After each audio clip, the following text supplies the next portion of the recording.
Sa sitwasyon nyo, talagang kahit anong gawin nyo, kilala kayo bilang arkitekto ng drug war ni Pangulong Duterte.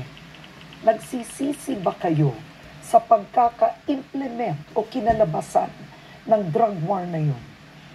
Hindi ako nagsisisi. In fact, nagpapasalamat pa ako. Wala kang babaguhin doon? Wala akong babaguhin. Kaya nga ako naging senador dahil doon sa drug war. Diba? So, ganun. Pero ako mahigit 20,000 katao sinasabing namatay. Sinasabi lang nila yan. Marami collateral damage daw. May hirap. Actually, ang official data ay 6,000 pas lang. Kahit na 6,000, marami pa rin yan, di ba? But then again, alam mo, kung hindi mo seryosohin yung war on drugs, walang war na mangyayari. Patuloy ang drugs. Walang war. Okay. So, kailangan talagang, alam mo na. Okay. Now, in 2019, you were quoted, may namatay na bata, 3-year-old, dahil sa drug war. Sinabi mo, shit happens. Talaga naman, shit happens. Pero tama ba yun na sabihin yun? I don't know anong context na gusto kong palabasin niya. Basta sa akin, kami... Pero bata, namatay, 3-year-old, sinabi mo, shit happens. I am not referring to the child. I am referring to the operation. Yung operation na umalpak, nagtinuhaan yung bata. Hindi ko sinasabing shit yung bata. Shit yung operation.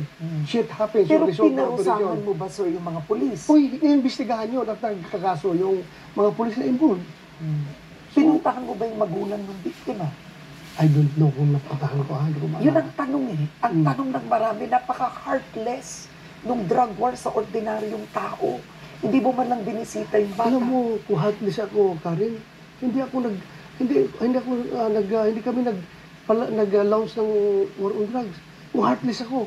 Kaya namin ginawa ni Pangulong Duterte yun dahil mahal na mahal namin ang kabataan na maisalba ang kabataan sa problema sa illegal na droga. Kung wala akong pakialam, ano pakialam ko? Si PNP ako. After mag-retire ako, may retirement ako, bakit pa ako papasok sa problema? Dahil iniisip namin ang future generation ng Pilipinas. Kasi kung hindi natin gawin ang war on drugs, magkakaroon tayo ng mga politiko. Balang araw, magkakaroon tayo ng presidente na adik. Pero hindi mo pigilan yan. Dahil ang droga, grabing kalat na droga. Pero ang akusasyon ni dating Senator Antonio Trillanes, si Duterte, ay actually ang biggest drug protector. Andiyan na naman, naniwala ka kay Trillanes hanggang ngayon, naniwala ka pa dyan sa tao na yan. Ako hindi ako naniwala. Paano yung mga dokumentong pinalabas niya? May BPI Julia Vargas. Dito. Wala. Okay. Ayaw ko pag-usapan yung kasing tao na yan. Wala. Nabubullshit ako. Ay, alam mo, pasensya na kayo, mahirap pong hindi konti tumawa pag si Senator ang karap. Kasi ganun po kayo sa issue. Eto, malaki today. Si DOJ Secretary Boying Remulla, sinabi po niya, they are willing to engage with the ICC. Go ahead. Anong reaction mo doon? Go ahead. Kung anong gusto na, hindi namin sila makontrol. Hindi namin sila makontrol. Kung i-engage sila yung ICC, sige lang. Go ahead. Basta ako, very solid yung aking paniniwala na walang jurisdiction ang ICC sa ating bansa. Pumasok kayo dito ICC. We will go to the Supreme Court. We will seek judicial relief. Kung talaga bang may jurisdiction ng ICC dito. Very clear yan. Very clear yan na yung kanila ginawa na paghingi nila ng permiso, yung prosecutor, paghingi nila ng permiso sa court na mag-conduct ng investigation, effective na ang ating withdrawal sa membership. So, very clear, wala sa jurisdiction. May dalawang judge, may dissenting opinion, in-explain nila sa dissenting opinion yan. Pero tatalo lang sila dahil tatlo ang bumoto for, dalawa na silang against. So, diyan mo makikita ngayon that ICC is not for justice. It is all about control. Gusto lang kontrolin yung mga membro nila sa ICC. Ngayon, Senator, nakatanggap ka na ba ng sulat o email sa ICC? Wala. Totoo ba yan? Wala. Sinabi mo may natanggap ka, hindi mo may tinignan. may tawag. May sa tawag? opisina, gano'n, Pero bakit ko sa entertaining? That is tantamount to acknowledging or recognizing their jurisdiction over us. Kapag entertaining ko sila, malis kayo. Wala kayong pakialam dito sa amin. Leave us alone. We can do our job here. May lumabas na dokumento na allegedly isa kayo sa 4 na suspects doon sa Duterte drug war na ipinalabas once again, yung paborito niyong individual, si dating Senador Antonio Trillanes sa X. Ang tanong ko, may nakuha na ba kayong official na dokumento, any official communication that you are one of the suspects? You are being investigated? Kahit na may matanggap ako o wala, alam ko kapag ICC ang pag-usapan, kasama ako dyan. Pero wala ako officially, wala akong natanggap. Tanong ko, kunwari, no, dumating ang ICC, magtatago ba kayo? Tago. Kung mag-cooperate ang ating gobyerno, let's cross the bridge when the bridge is constructed. So, teka lang. So, posible. Alam mo, sinabi to ni Senator Ping Lacson, ginamit daw niya within the law. Iniwasan niya maaresto. Gagawin niyo ba yun? Secret. Gusto mo. So, Gusto kasi mo si malaman? Laila de Lima, ang lakas ng loob, nagpahuli. O, ito tanong ko. Ibig mo Sa sabihin, totoo lang, nagsisisi ka ba na si Laila de Lima nakulong? Hindi. Bakit ako magsisisi? Pero ngayon pinaninindigan nyo na si Laila de Lima talagang At that tumanggap ng time drug kasi nung pinail yung kaso, mabigat yung mga testimonya ng binigay ng mga witnesses. But do you believe now they were wrong? Lahat sila, they recanted. Kung nag-recant man sila, that's water under the bridge.